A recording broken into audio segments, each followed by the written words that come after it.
will be live, so it's still not doing it. Oh my God, come on.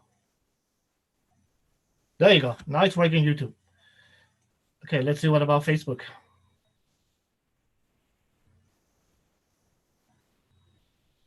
Facebook's working too now.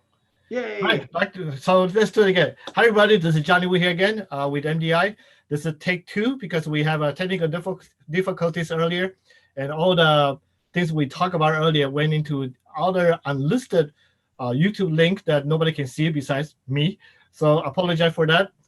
Today we have a great friend of mine, Scott T. Morrison. He's a photographer and videographer, DP. I never worked with him before. I wish sometime we do. Actually, we are going to be working together eventually. Yes, This coming weekend, we're working. we are.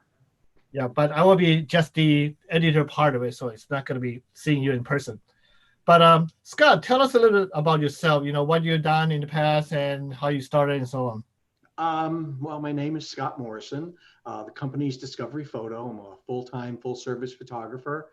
Have been since 1991. I also do cinematography, and I do a lot of gaffing. My main business is legal corporate industrial photography. We also do business headshots, modeling portfolios, family photos, senior photos, and on the weekends I crash parties such as weddings, bar mitzvahs, anniversaries, and things like that. I'm assuming you're talking about crashing party, not just crashing. You're actually taking photos too, right? I'm actually taking photos, but I call it crashing because I go there. I have a good time. You know, it's fun. It's a party, and I get to be a part of it. And I feel very honored to do that, and lucky to be able to do that, have fun, and make money at the same time. It's a great gig. So we got about a bunch of people. We have about earlier we have 14 people on YouTube. Now we have 10. Now in Facebook we have about only 3 people so far. Good.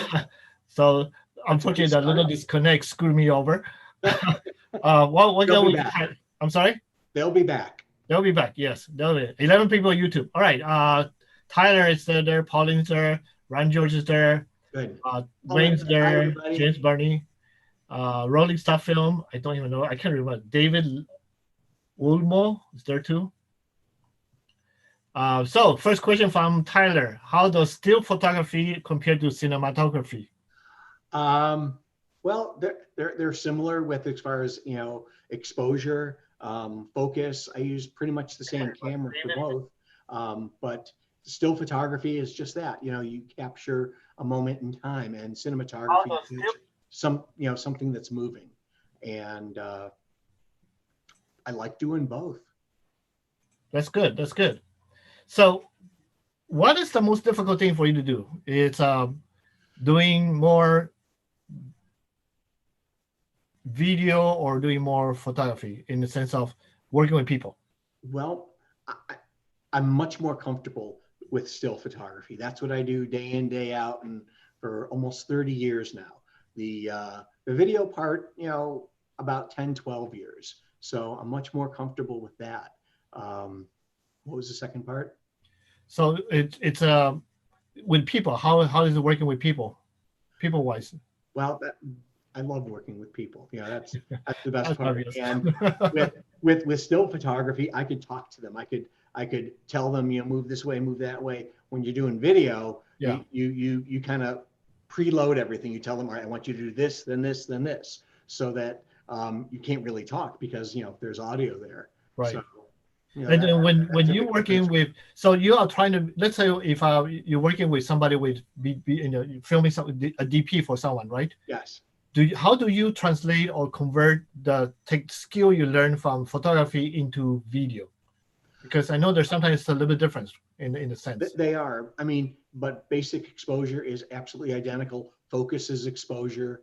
Focus, is very critical. So you want to make sure first off that you're in focus because, if it's out of focus, you delete it.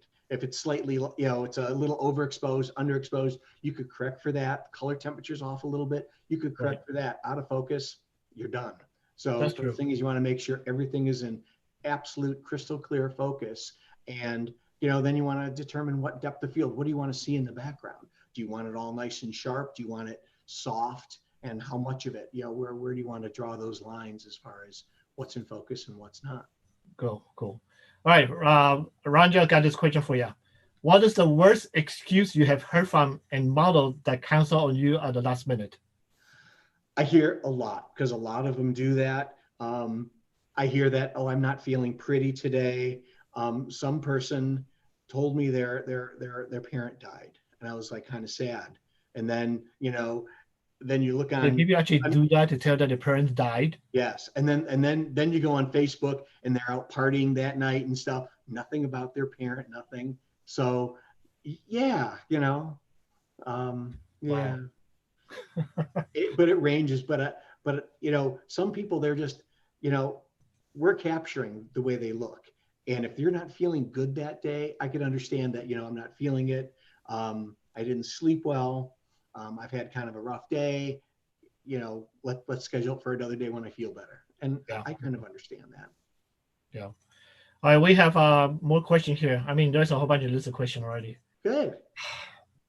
What are some of your favorite camera you like to use for cinematography? Well, I'd really like to use an Ari Alexia.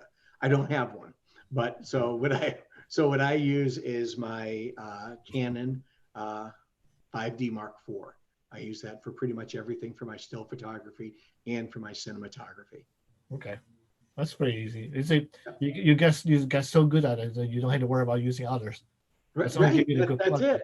Yeah. And depending on how you light it, you can make any camera look great. It's not really that much about the camera, or if as long as you know how to control it and control the light, you can control the world. Yeah, that's definitely I agree with that. Rolling Stuff Films asked this question: who are some DPs that influenced your work?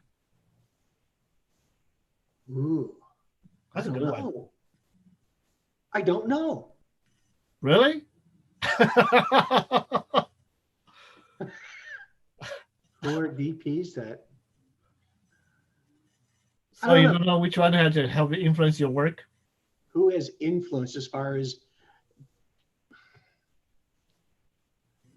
I could think of some directors and things Okay, good. How director? who How's we that? admire. Cameron, of course. James Cameron is probably the guy I look to. I look for the way he does shots, and it's funny because movies from way back, and some of the current stuff, I still like the way it looks and the way it's shot. So as far as actual DPs, not so much. Okay. I look more at directors. So James Cameron is one. That's Yeah, good. definitely. Yeah, I like his stuff, except for some of his movie I haven't seen, like Avatar. I haven't seen that one at all. Oh, that's great. Yeah, I Watch it think in it's because I 3D. just If you don't like want to see 3D, animated that's people. like the best 3D movie. Yeah, probably is. Let's see what else I have here. Let's see. There's a lot of questions, so I had to slowly scroll. Oh, Polly got this question for you. Okay. What is your go-to lens or most favorite lens to work with? Do you prefer prime lens? I have a prime 50, and that's really the only prime lens I have. My favorite lens is my 70 to 200. I use that for almost all of my portraits. And when we do any kind of shot with cinematography, I use that because it has it's a really sharp lens, and you can control the depth of field. So we could totally blur out backgrounds. It's a 2.8 lens, so at full 200, the backgrounds go totally out, and it's a beautiful bokeh. So Wow. that's absolutely my go-to lens. That's pretty cool. Yeah. So James Burney has this question. I think it's a joke kind of question, but we can Okay. ask it. He asked, Scott took the time to look at me and assess. Okay. Scott took, I thought he said assets, ASSESS. So I thought that's assets, but assess. Okay. Assets. Yes. Yeah, I said, what kind of shots would be good for roles I would be good for in acting? Is it easy for you to assess everyone this way? Well, James has a really unique look. So, Yeah, he the tattoos, he has a really strong look about him. So it was kind of easy to assess what, kind of roles he should do. I mean, totally the strong man, definitely the romantic, the very macho kind of guy. So Yeah, he does. But he can also play a lot of dead people and a dead person. yeah, he Yeah, gets killed a lot. That's for yeah, he sure. got killed a lot of time. I see it. His gut I would think swinging that all he'd over be the the place. guy that kills people and beats them up. He has that good, strong, tough So look. he's being typecast. Kind of, yeah. Sorry, James, you need to start Yeah, to do acting more like drama and crying all the time. Then you'd be right. like Alicia, typecast with that too. But she cries so well. She does. Yeah. All right, we have Ray asking this question again for you because I don't think he was there earlier. Do you enjoy cinematography or photography more, and why? Um, I tend to like photography more. It's something I do a lot more. I'm a lot more comfortable with it. Mhm. So that's something I do pretty much every day. Cinematography is something I do less often. It's, I have to think a little bit more about it. Um, but they're very similar. One is just moving and the other is not. So for video, and when you get a director tell you to set out this because you want she want to shoot this direction or certain ways, Right. do you calculate it first as a photography images, or you immediately already know what to do as a videography image? Yeah, I do it as a cinematographer because it's more of a moving image. It says, okay, we're going to start here, we're going to move this way, we're going to do a pan, we're going to pull back, whatever we need to do to achieve the shot. Right. So I think in moving terms instead of still. Okay. And when you work with directors, um, some of the directors like to tell you what to do. So as soon as they say to you, set it up, shoot whatever, and I just gonna worry about the actors. You know. And that's fine too. A lot of times they will tell me something and says, well, do you mind if I have, let me tell you what I think we should do. And sometimes they're receptive, sometimes they're not. Yeah. Um, So how or do you deal with that personality? Are you sometimes we could shoot it two ways. It says, you know what, let's do your way first. Let's see how it works out. We'll review it and said, I got a better idea. Let's use a lower angle. Let's kind of change the lighting a little bit and let's shoot it and see. We look at the two of them. I'm not always right. It's just, a different point of view. And it's good to have options though. You don't want to be stuck, here's the one shot that we have. If you have two or three different options that are similar, one will definitely be better. Like if I take two or three photos of somebody, I'm going to say, why are you taking three of them? Because one will be better. And we look at all three and go, oh yeah, this one is better. That's cool. Yeah. But and most of the time I can't tell you why I like the third one better than the first or the second one, but I definitely like it better. Could just be a slight expression, tilt of the head, one way or the other, and it'll pop. Where the other two will just be, they're good, but the other one is just so much better. All right. So do you like to work with a team of people as a crew to help you, or you rather be the person to set up the lights, set up the camera and cameras angles, framing it all together, and then tell the director, "Hey, take a look at it." Yeah, I'm used to doing a lot of it by myself. Yeah. Using, especially with independent films, you don't have the luxury of telling, all right, set up a light here, set up a light here, set up a light here. We need this over here, and it's pretty much you look and go, okay, this is what I have to do, and we do it. We get everything set up, but it is nice to have help. Yeah. At least to haul stuff in and out, and but I like the final say, and when I look at something, I go, yeah, this light needs to come forward a little bit, needs to be a little brighter on this side, color temperature's off. I like to have the final say in that. Very cool. Do you use a little light meter to meters the temperature, or you just buy the? Um, I'm really strange. I do have a light meter that for color temperature. I can see the colors Oh, fairly well. Where it's odd. I'll say, wow, this room is really blue, and everybody's looking at me and says, what do you mean? Like right now, I tend to keep my room a little warm as far yeah. as the color temperature, and I could see that it's kind of brown around me, and when I go outside, everything looks blue. So I could actually see color temperature, Interesting. which is really strange. That's good. And I notice most people, even though it's there, their brain corrects for it, and Yeah. so Yeah. that They, you know, when they first walk outside, everything looks really blue. 10 seconds later, it's, you know, everything looks normal to them. You know, the colors look correct. I'm lucky, but I do use a light meter for judging light, for using light proportions, and also for color temperature, just to make sure. All right. So this another question here. I think I'm curious about.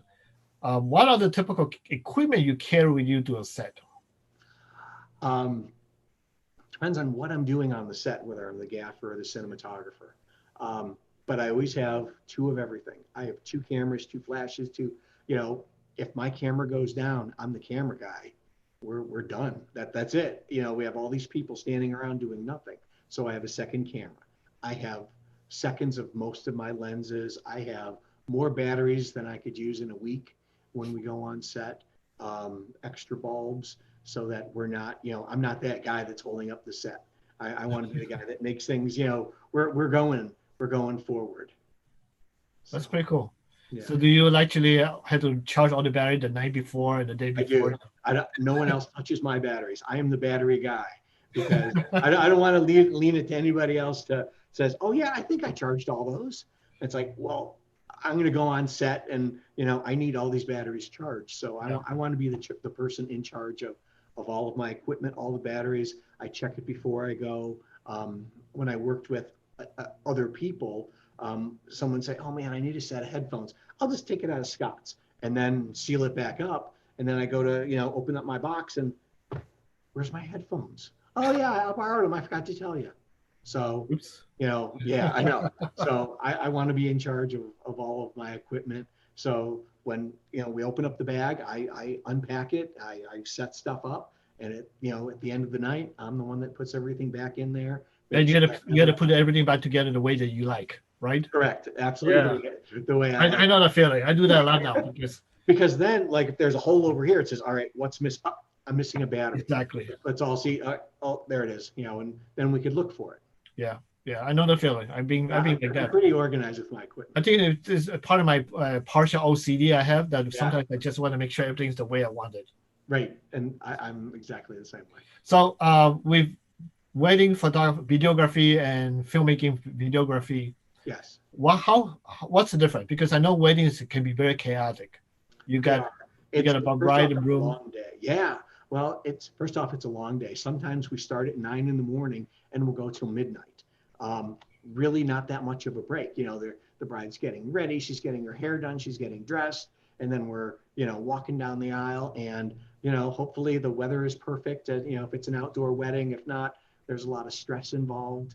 And just keeping the endurance up. It goes from like 0 to 100, you know, and nothing's going on. You know, everybody's sitting, eating, and all of a sudden it's the first dance, father-daughter dance, mother-son dance. Let's throw the bouquet. Let's cut the cake. So there's a lot of stuff that goes on, and, you know, you have to be ready. You don't get a second chance. The bride only walks down that aisle once. You can't say, oh, you know, I didn't get that. Let's go back to 1 and let's start all over. It doesn't happen that way. Yeah. So you have to be very prepared. Know your equipment. There's no, you know, when she's walking down, you got to make sure that that's tack focus at, you know, every step that she comes down, and you get those 5 photos. Yeah, so, I have lots of friends of mine ask me to do the wedding. It's like, no, thank you. yeah. For still photography, it's a lot of work. It does pay well. Yeah. And, you know, you're at a great, you know, you're at fancy venues. Everybody's dressed up, having a good time. It's kind of fun. But it's work. Yeah, that's true. I tell people I love my job all the time, and, you know, people who are accountants and, you know, bookkeepers or whatever, they get mad because, you know, they hate going to work every day. Me, I look forward to every challenge. I'm working with a new person. This is going to be great. They have a new idea. They have some sort of cool photo that they want to do, something interesting with lighting, and that makes my job fun and different, exciting every single day, and I love it. Cool. Ron just got this question for you. Okay. What picture are you the most proud of that you have taken? That's kind of tough. I mean, so many different genres. I do a lot of like the landscape stuff. So I have like a favorite landscape picture. I have a favorite inspirational one. We were in California. We were on a naval base. We got permission to go on a naval base and watch the sunset. Officer and a gentleman. was filmed on this naval base, and or Top Gun. I'm sorry, Top Gun was filmed there. This is in San Diego, and we're standing there watching the sunset from this one point, and our MP, who was our escort, right at sunset, he stands up and he salutes, and he stood there, and I'm like, wow, that's cool. And I took this picture, and I get chills. It's so inspirational because we didn't go there to get that picture. He didn't know I was taking his picture, but it's just this perfect silhouette of him saluting as the sun, hit the water. And so that one is probably one of my favorite pictures. I have a bunch of nice, landscape pictures that I've done. We've done some really cool, pictures like mermaids and with wolves and, all kinds of other fun, different things. Well, you got a really big cup, Cook. How big is that cup? It's big enough, yeah. Yeah. That's really huge. Right. All right, Tyler got it. Don't worry, it's only iced tea. Okay. Tyler got this question for you. Okay. Do you use a shallow depth of field in movies often, or is this more of a special shot? Really depends. For like when we're doing a conversation, two people, you want to blur the backgrounds, so the focus is more on them, so the background is not that important. We want to focus on the two people who are talking. Can you explain this a little bit for other people? Because sometimes people don't understand, why do we need to have the foreground more focused than the background? Why would you do that in the movies? The main reason is so that your eye is looking at that person talking. It's not wandering off. That's why, like when you study different photos, why do you like them? This whole thing, it's kind of interesting when someone explains why you like something. Says, I just like it. It's pretty. It says, yeah, but why do you like it? It says, well, because this is, the way the lines go this way and that way. And, there's a dark spot here and it's balanced with a light spot over here. And then when you, really analyze, composition, it's actually really cool why you like stuff. And it's the same sort of, when you're doing a conversation with, a one shot, a close up of somebody talking, we want to look at them. We want to look into their eyes, hear what they are saying. We don't care about the background. Right. It's just, but it should be there. It should be colorful, interesting, but not distracting. Okay. So when you're shooting a film as a DP, what is the typical ISO you use? And actually, that was the first question. What is the typical ISO you usually use there? The lowest I can get away with. So I want to shoot everything at 100 ISO. Wow. It's not possible, because that way you get the most clean and clear image. But then you had to light a lot more, right? Right. You need a lot more light. That's not always available. What about your f-stop with that? Would be. Yeah, and then a smaller f-stop, and then shutter speed is usually around between 24, 30th of a second. Is what your shutter speed will be. Yeah, but that's what I would love to, mainly because of the quality of the image. You're going to shoot something at 3200 ISO.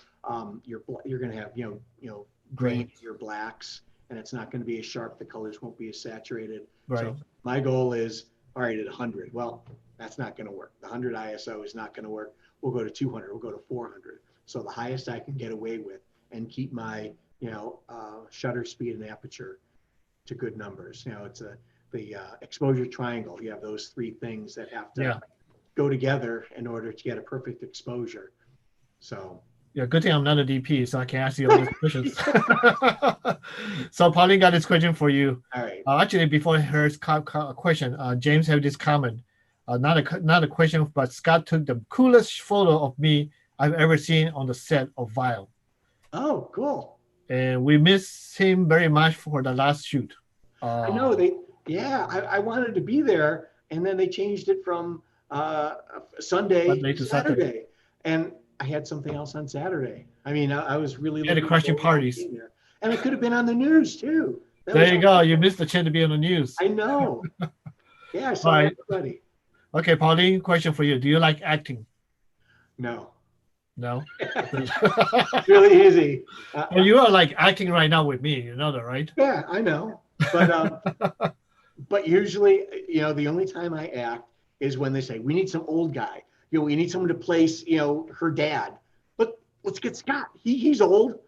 Thanks. I'd love to play the love interest of the hot girl, but yeah, that ain't gonna happen. I'm always played, someone's dad or the old drunk guy. But Pauline, take note. yeah, take note. I'm a behind the scenes guy. I don't need to be in front. I don't.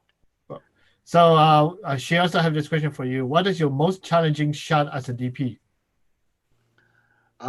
It was probably for one of the 48s that we did with her that they came up with this really cool idea of doing a complete 360-degree shot.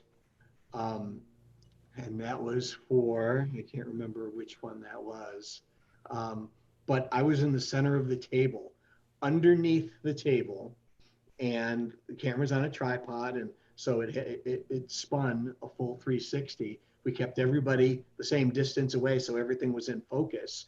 And as each person talked, we went completely a 360-degree shot, totally seamless.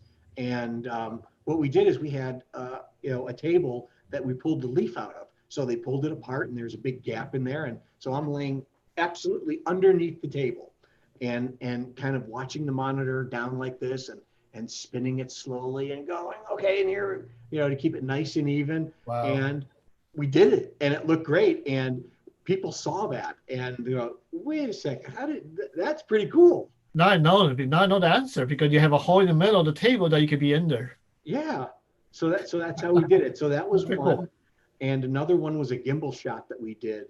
One take gimbal shot that we did for another 48, where we went through an entire office. People walk into the shot, walk out of the shot, and at the end, someone goes in an office, close the door.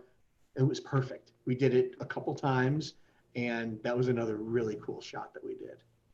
I guess Wayne had a similar question here. What is the favorite film shot that you have set up? Is there a shot that you have seen that you really want to try but never got the chance to do it?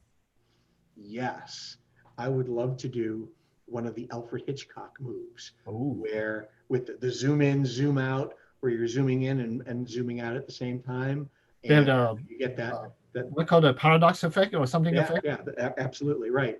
I would love to do that for a movie. It's just such a really cool thing where you're zooming in and pulling out and yeah, me too. I always want to try to do something. I want to try to do something like that, plus having a mirror where you can go into the mirror and come back out and continue the whole shot.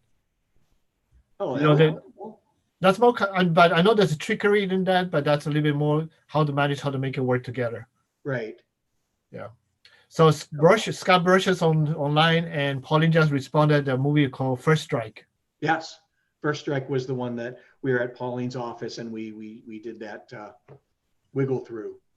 It really worked out well. When it was done, we all kind of jumped up and went, yes, we did it. It was really satisfying when we did it. So I know you're coming up this weekend to do the 48 hours with Pauline. Yes. What is your preparation? Because now this is a post-COVID, COVID-19 environment. So what is the proper preparation you would do before you go to set? Well, I'm going to definitely have a mask.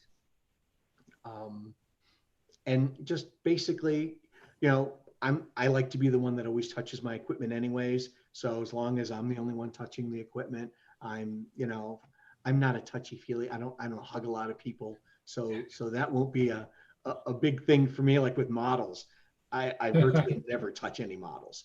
Say here, move your hand this way, and unless there's a hair, it says, oh, just flip it for me. Then I'll flip a hair away. But I try not to touch people. So that's good. So I'm assuming you're gonna sanitize all your equipment before you get into set. Everything is sanitized every day. Okay. Because we are open now. So we opened up on the 12th for photo shoots. So everything gets cleaned and sanitized. We have the wipes, we have the gel stuff. So yes, everything is clean before it. In the studio here, we've limited. I used to have upstairs. We still have it, but upstairs like a green room with a changing room, a bathroom, all that kind of stuff. Unfortunately, we had to limit people to where they could go throughout the house. So it's a lot easier to, if we have 2 people coming in a day, I can't spend 3 hours up there cleaning because I didn't know what you touched. Right. So we just have, we've kind of limited. That's what we've done in the studio. People take their shoes off. I'm wearing a mask. They wear a mask until it's time to shoot. Luckily, I use big lenses so that people are, 15 feet away from me even before this whole thing started.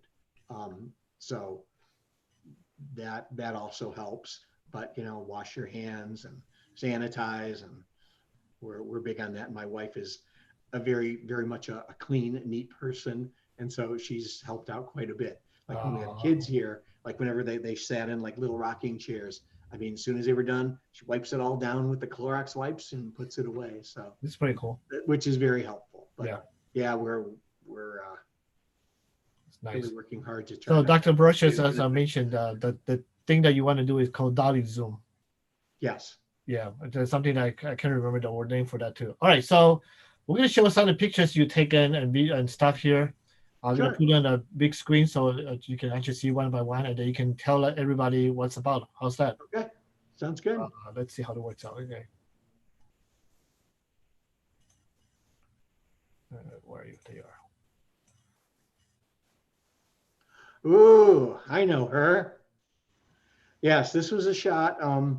This is my friend Ashley, and she wanted to do a fun pinup kind of shoot. So that's my car in the background. And we went to my friend's garage, Charbel, and we made a calendar of this. And there were a lot of other, there were 12 pictures in the calendar, and this was one of them. So this was like a pinup calendar shoot that we did for Ashley. So how hard is shooting something like this with all this reflection around? I can see there's like car reflection or the light. Oh yeah, well, I have a really shiny car, so it was really tough to get. You don't have lights anywhere in the reflections of all the chrome and stuff. So you put the lights in places and you keep on trying, but the only one you could see is kind of by the headlight over there. But that actually looks good. You try to minimize it, and there's a lot of lighting. It's probably 5 lights to get this, to achieve this. Wow. Caitlin Newberry, she wanted to be a mermaid. So with the help of MT Morg, they made that prosthetic tail from scratch. And they did several times she came by, tried it on, and then we went to a location, and we did a bunch of different locations, and it's really tough because she couldn't walk, so we had to carry her. Wow. Like over her shoulder, carried her on her shoulder to the different locations and stuff. But this was great. This was a total fantasy shoot, and of course Caitlin is an amazing model. So do you still have this outfit, or this outfit is already gone? She has it. She has it? Nice. Yeah. It's pretty nice. There we are filming, and this was at a cemetery, and you can see Joe there, the audio guy, and just wanted to get a cool shot of like a grave, the grave point of view. This was for our 48. I remember this was shot with no permission, right? You just got a guerrilla style. Yeah, sorta. Yeah. Okay, we shouldn't say that. It's kind of weird to lay down in a graveyard like that, I gotta say. But it was fun. This was Vile. This was with Scott Brocious. We did this for Fun Mill, and this was him standing on the top of the stairs for one of the shots. And we had available light coming in on his sleeve, and then we had one of those little lights that you gave us the paddle fly. Yes. So that was on the other side, just lighting half of his face. And did I see some kind of reflection on the background there? No, that was like paint. That's a paint. Okay. That's a door that opens and closes. So that was like a loading door. So Scott had a question about this brushes. Was this the shoot that you lost the footage? The previous picture was the one, yes, where we lost the footage. Okay. It was the second time we went back to the to the cemetery. The first time we went to that cemetery, yes, there we are. We shot everything and everything was perfect. We were very happy. We reviewed it there. Everybody was taking cell phone pictures behind the scenes. We get back to Pauline's house and my cards are empty. Wow. And people that took pictures, they're not there, or they were black. That's weird. So that was pretty creepy. I'm not like a real believer in all that kind of stuff, but I was totally freaked out. And then we had to go back later on that night. This is at Mansfield Reformatory. This is my friend Amanda, and she is also a makeup artist and a model. And this is in the solitary confinement section. We collaborated with a person that did the hair design and with the costuming. Title Cool Creations did the costuming. In the smoke fog, the fog is real there, or you post? That's real. This is probably about 90% as shot. We enhanced some of the colors, but that's pretty much it. That's that's all, lighting we lit from behind. This is from Revenge of Lilith Ratchet, Roger Connors, and he was behind a wire fence. Used red gels to light him, and as you can see, the fence in front of us is blurred. He is tack sharp, and then he has the pattern from the light on his face. I thought it was a really cool shot from the movie. Yeah, it is. Very dramatic. And this is also from The Revenge of Lilith Ratchet. This was the party scene. This was filmed in Akron. That's Greg Krause in the middle of the cinematographer. And this was the party scene where they're passing around the head. The head. We had lots of the lights from the club there, but we also, we had some Aries in there to help, set the mood as a party scene. Lilith Ratchet again, Chrissy Kalarick. They always make her, she's beautiful. And they always do this to her in all the movies. She's such a great character actor. She was so creepy, so scary in this. Dan Click and his wife Sarah did the special effect makeup for that. It was amazing. They came up with this great character, and Chrissy just blew it away, and she was great. Yeah, she looked pretty scary there too. Yeah, this movie came out pretty good. It's an international distribution, so I guess it's doing pretty well. Good. That's just a headshot we did for somebody with, we used a ring light. If you look in his eyes, you have a very distinct look, and the light was off to the side, more dramatic than a standard headshot, but I really like the unique kind of lighting to it. It's not a standard sort of picture. Shows kind of the ruggedness but softness of the person all at once. And this was Notes from Melanie. I was the behind the scenes photographer for this, and Chris Stuckman was the writer, director, producer for this. Very nice. And this was from another one of our 48s. We filmed this at the House of Wills, and we brought all those gels in, did all the candles, did the lighting, and then we had another light in front to light their face from a lower angle to give it more that creepy look with the shadows under the eyes. Wow. Those mannequins, those naked mannequins, they were there. Interesting. Yeah, it's a really interesting place. If you haven't been, you should go there. Originally, I think did BJ shot there at one time too? I don't know. Okay, it looks like similar to one of the 40 hours he did. Yeah. This is a model came to me and said she wanted to do a shoot with flour, where you throw flour and you get this really cool effect. And I kind of have a rule that I won't subject a model to anything that I won't do myself. I won't make them do anything, like go in the water, go in this, do something. I won't make you do that unless I'm willing to do it myself.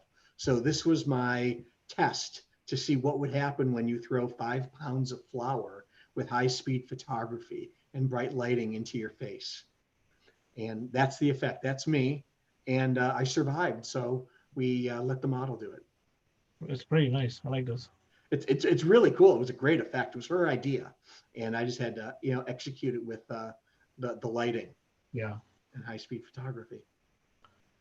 Caitlin Elizabeth again. This was at an old Byzantine church, and we worked with Vanny Wang, and this was a couture dress photo shoot, and she was one of the models that was there.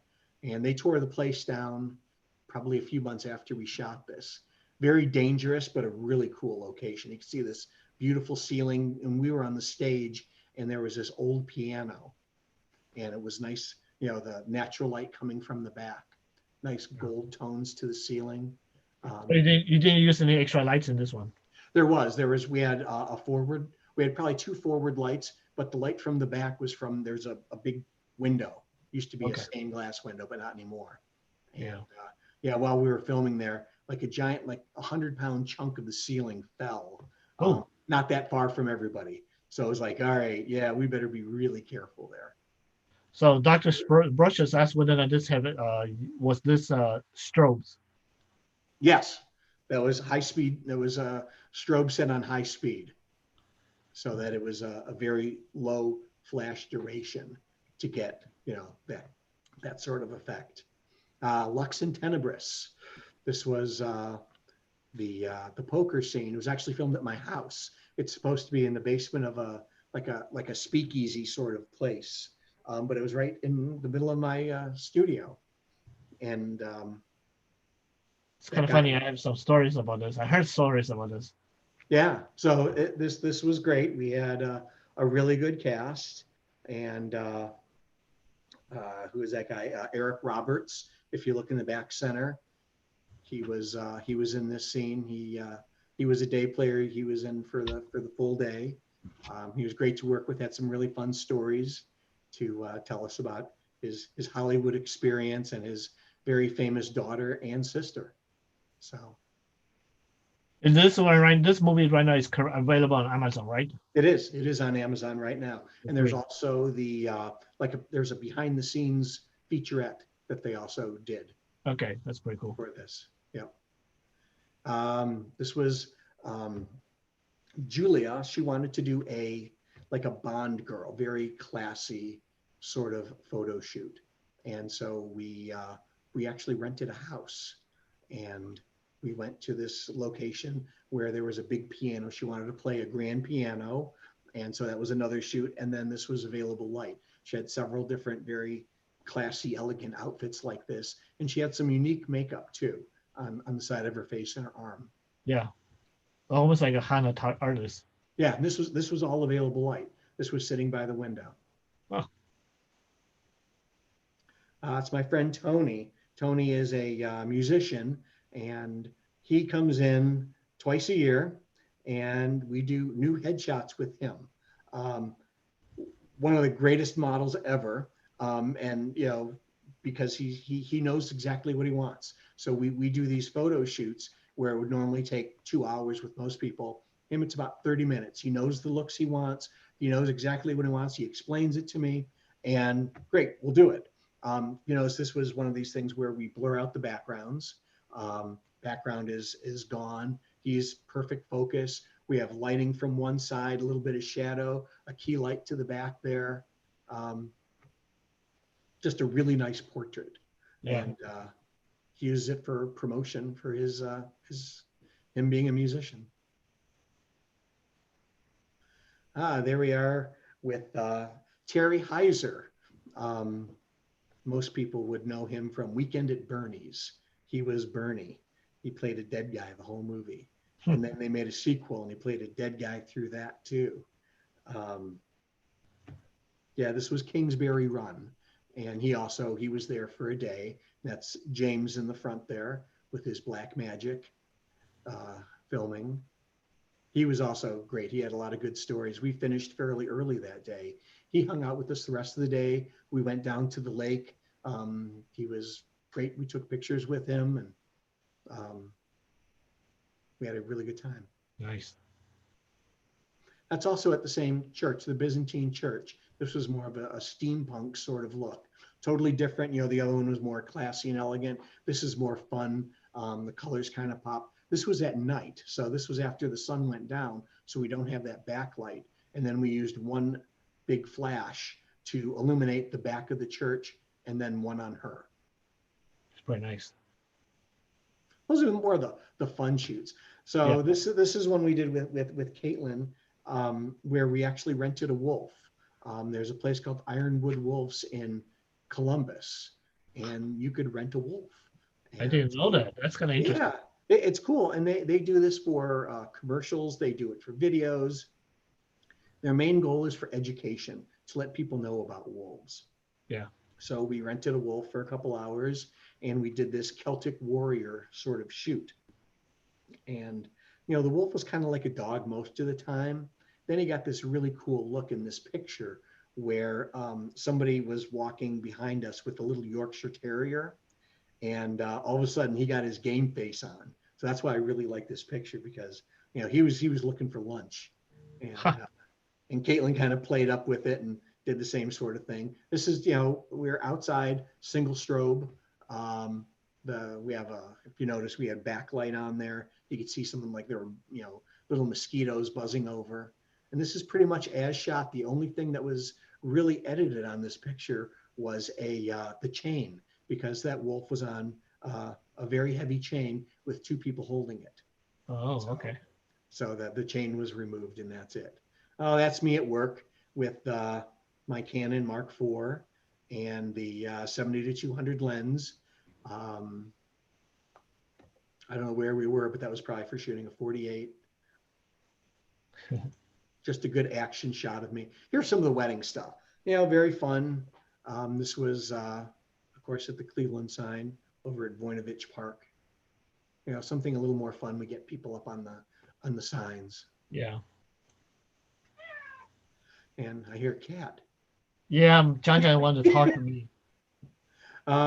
This was at South Chagrin Reservation, more artistic. This was a modeling portfolio, and with the rocks, did it black and white, high contrast. I thought her skin kind of, you know, contrasted with the So for this one, did you shot actually in black and white, or you just take out the color and post? I always shoot in color. With digital, it's really easy. It's pretty much one click to actually desaturate. I do other things like use different filters, you know, red filters, yellow filters, to bring out different colors, so that it's not, you know, then you have a lot of gray tones. I like to have more of the contrast, so I could, you know, make that bikini, you know, stand out as being darker, her skin a little bit lighter to contrast with the shale in the background. So does it have a differences when you shoot something in color and think about it in black and white pose, or when you shoot everything in color and keep it in color in pose? So there's any difference in way of lighting? You know, the lighting, would it be different, or they had to be similar type of lighting? It's pretty much the same. I actually have a mode in my camera where if I'm thinking about doing it black and white, I can look at it in black and white and see where the contrast is and see how the colors look. And I'll sometimes do that. Most of the time, I always shoot in color and then, you know, do post-production to something like this. And, you know, nowadays with, you know, Photoshop and things, you can add all those different filters. You can add a yellow filter, an orange filter, the red filter, which is something that, you know, when I was shooting film, you would have to add that filter to add that contrast. Yeah, Scott Brusher just said that he's ready for his pirate outfit shoot. Yes, that's going to be amazing. I mean, he has a great pirate outfit, and so does his wife. So I saw that and I said, Scott, I gotta do a great shoot with you. There you go. With that outfit. You just look great. This was Vessel. I won Best Cinematographer for this particular one.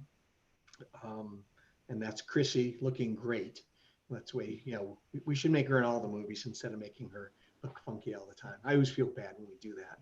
That's her again, right? This is my friend Amanda. She is a makeup artist, and she had this idea. So this is pretty much all practical effects. The only thing I added to this was a little saturation and what's called a vignette, so the edges are darker. But we used fog machines and lights in the front, the back, the sides. We used colored gels for that effect. And she did all the makeup herself. And this is actually in my hot tub. So that's in my backyard in my hot tub. That was a fun shoot. Yeah. You know, she's like coming out of the water. Yeah, yeah. That's pretty cool. This is at Mansfield Reformatory. This is again with Caitlin Elizabeth, and this was for Tidal Cool Creations.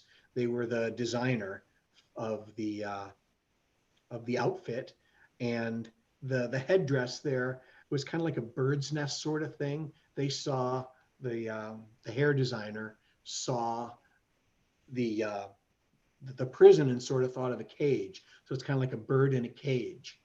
And so when it was published, that's kind of what they had to say about it.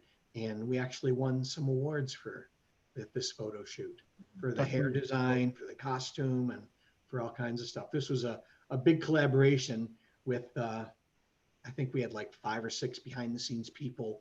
Wow. to make her look like that. And by the way, this is in March. You could only rent the place out in March, you know, in January, February, and March. And it was like 10 degrees that day. So I'm there with a hat, gloves, a jacket. I'm freezing. And there she is with almost nothing. I mean, that's very thin. Yeah. And she did great. I mean, I always feel bad because, you know, when we did the mermaid thing with her, the water was freezing cold. It was like 50 degrees. She got in no problem. And then, you know, here we are at Mansfield, and, you know, it's 10 degrees and we're all, you know, bundled up, and there she is looking beautiful. Well, she's a pro, right? She is, absolutely.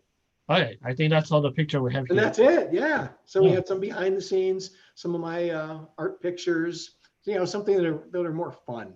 You know, I really enjoyed it. I mean, I knowing the backstory of the whole each one of this picture actually help a lot too, so people can understand how that works out. Yeah. And I mean, you know, we do a lot of headshots and stuff, but those are, you know, those are like every day. You know, they're more common. That's why I sent you, you know, something that was a little more fun, a little different. So Rogers, I have this question for you too. What would be the one of the bucket list location to shoot at? Bora Bora. What? Bora Bora. Where the heck is that? Island in the South Pacific. It's that's my place I really want to go to. Really? Yeah. How far is that from here? As far as it can get. It can't get any farther away. Well, how are you going to get everybody there to shoot something there? You know? I don't know, but that's if I had a dream location, that's it. I love out west. If you notice, a lot of my landscape pictures are from out west. You know, as far as you know, Arizona, Utah. Utah is a state that, you know, I love. You know, I've spent months there photographing at the, you know, 7 national parks there. You know, Arches, Canyonlands, Bryce, Zion. Those they're all there. So, you know, the beautiful red rock. Yeah, Scott just said the perfect place for a pirate shoot. It would. Yeah, Bora Bora would be great. Beautiful blue skies. You're going to have a double date over there, right? Yeah, let's go. That's gonna be fun. I would love to. That's like my dream location, and I would love to bring some people there and do a beach shoot, a water shoot. There you go. You know, on some big yachts, do a photo shoot there. So anybody that wants to come, it's road trip. No, not really. A flight trip. Cruise flight trip, and it's really far. So definitely look up Bora Bora, and it is literally a speck in the middle of the ocean. Wow. Yeah, it's kind of like south of Hawaii, kind of. You know, I don't know whether it's west or east when you go that far over, but it's way out there. So, Dr. Burgess had this question for you. Sure. Did John Ford movies inspire you as a kid? Movies that inspired Jaws, definitely. Jaws was a very inspirational movie for me. Rocky Horror Picture Show was one. You don't know that one? I don't care what that one. It's fun. I never understood the reason why people go so crazy on the theater throwing popcorn. Just to jump to the left, you know? It's fun. Gosh, and a lot of the James Cameron movies. I mean, I could name a bunch of those as far as all the Terminators and.